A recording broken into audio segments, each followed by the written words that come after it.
Welcome to Geigenomics. In this episode, we are going to be discussing the philosophies of collectivism and individualism.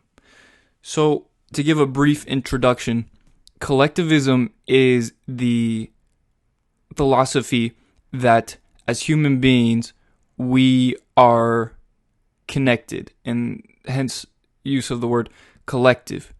And you have some philosophers who propose things like the theory of the social contract, where we are entitled to help one another in a society, and these ideas are have issues with them, and we will get to that in this podcast. But the ideas of collectivism breed from Marxism and the economics of socialism or interventionism. And as libertarians, we support the philosophy of individualism, or more specifically, methodological individualism, which is the philosophy that we are all individuals.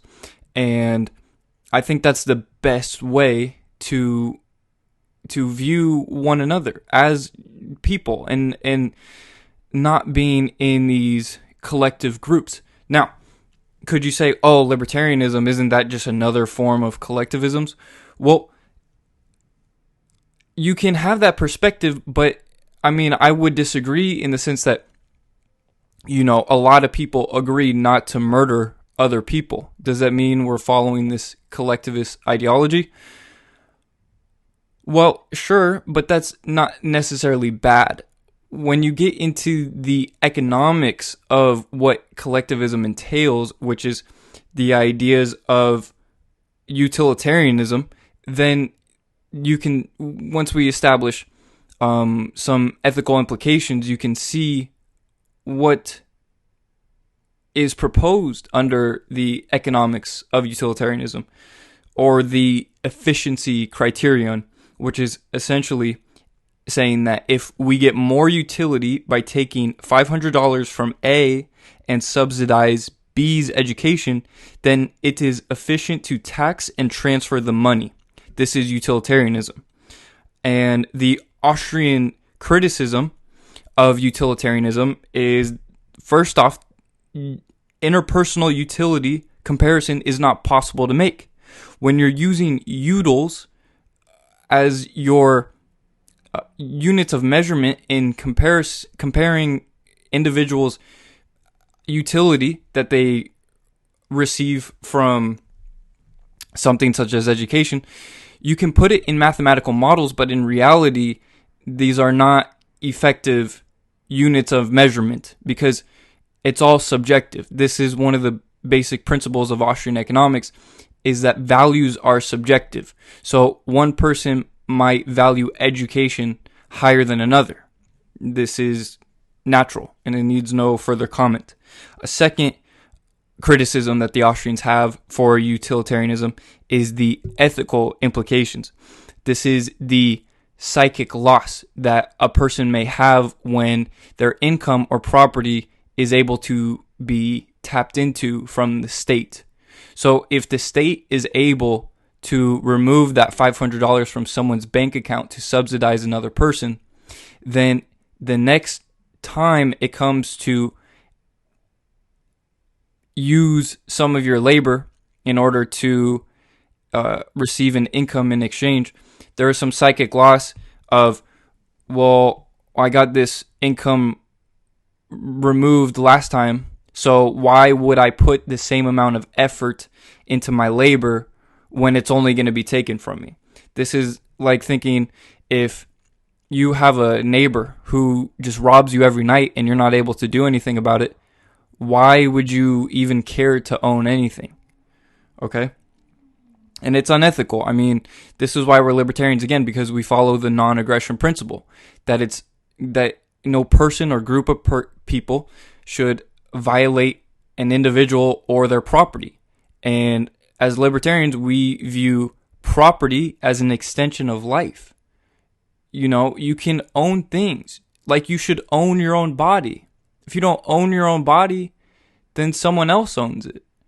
And again, in going more into the technicalities of anarchy, you can have these factions where people agree to owning each other. But as far as a libertarian ideal of property is concerned, it should be the individual that owns himself and should be able to determine what he or she would like to do to their own body. If they want to get tattoos or piercings, if there's no victim, then that is okay. And if they're not aggressing onto anyone else's property, then that should be okay. But this is why libertarians agree that murder, theft, rape, etc. are bad things, because they're violations of property.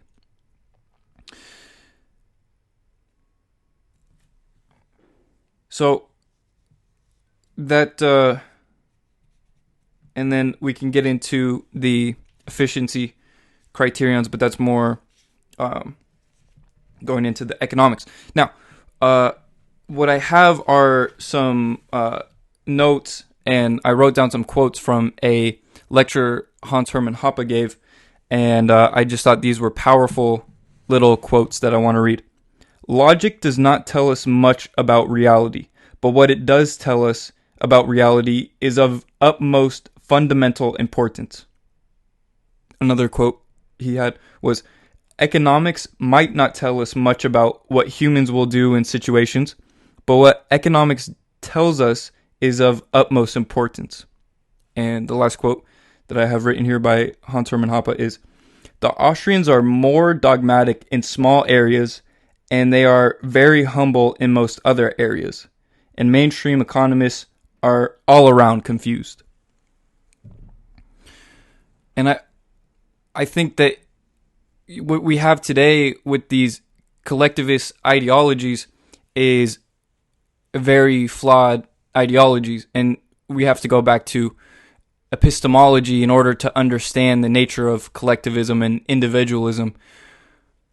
But if you follow the logical conclusion of collectivism, if we're born attached to one another, then and therefore we should help one another in a society, well, in my opinion, society is still constructed of individuals, and it has an arbitrary extension of its limits.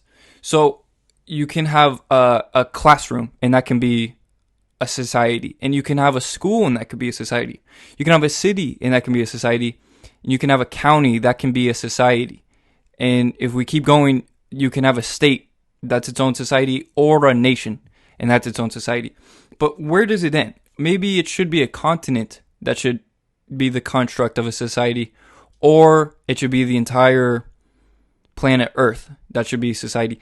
And if we take the most benevolent perspective that we should care for each individual because we are supposed to care for one another to this logical extent, well then we should forego all our possessions and the entirety of our income in order to give it to all the people that are starving and homeless around the world. Yet we do not do this. What we do is this form of redistribution. And as libertarians, the ideas of redistribution are, again, in order to get to those ends, the means required in the libertarian perspective are unethical. It's one person taking the property from someone else, or it's a group of people taking the property of someone else and giving it to another person. And that would be a violation of property. So libertarians don't support the redistribution through taxation. However, we have charities and things of that nature, which is private redistribution of income, which is what libertarians support. But again, going back to the fundamental nature of collectivism,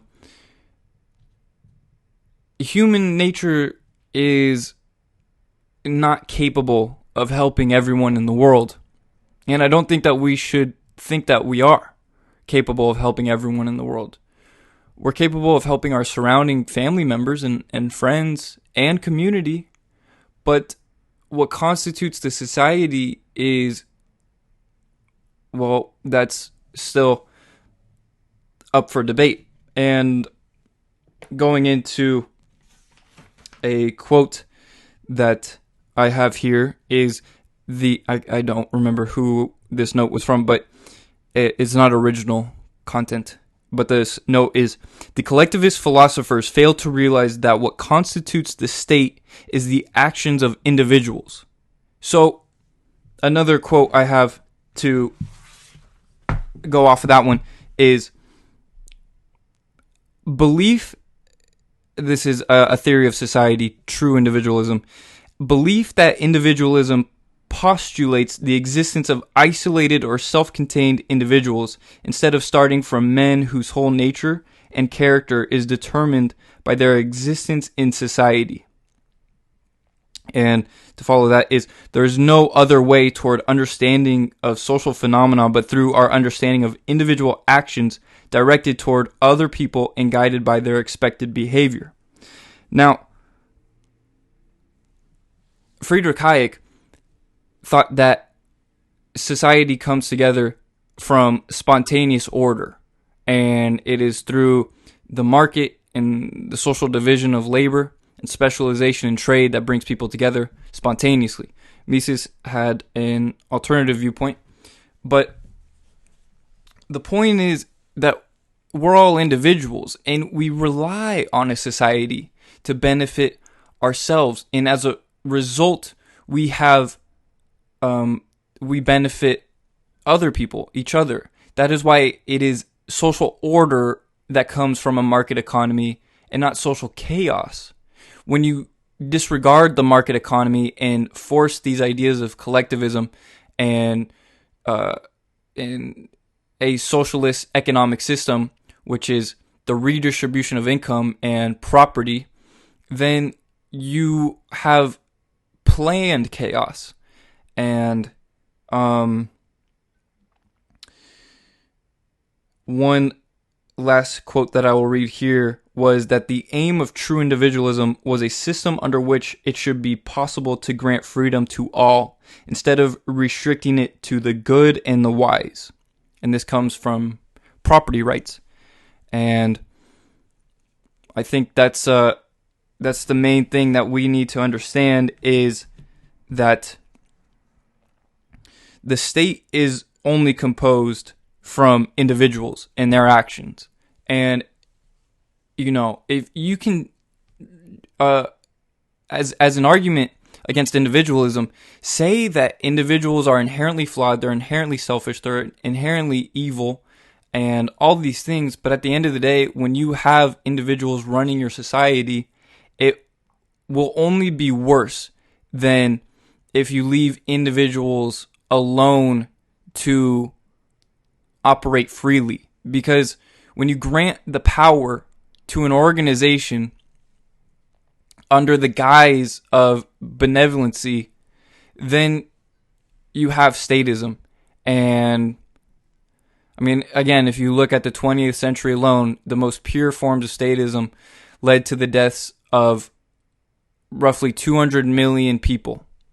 And that's what I'm against, is forced collectivism, forced statism, and the ideologies of utilitarianism. I'm for peace and I'm for property, and I support individuals. This collectivist ideology is only it's, as Mises puts it, the collectivist dogma. Thank you.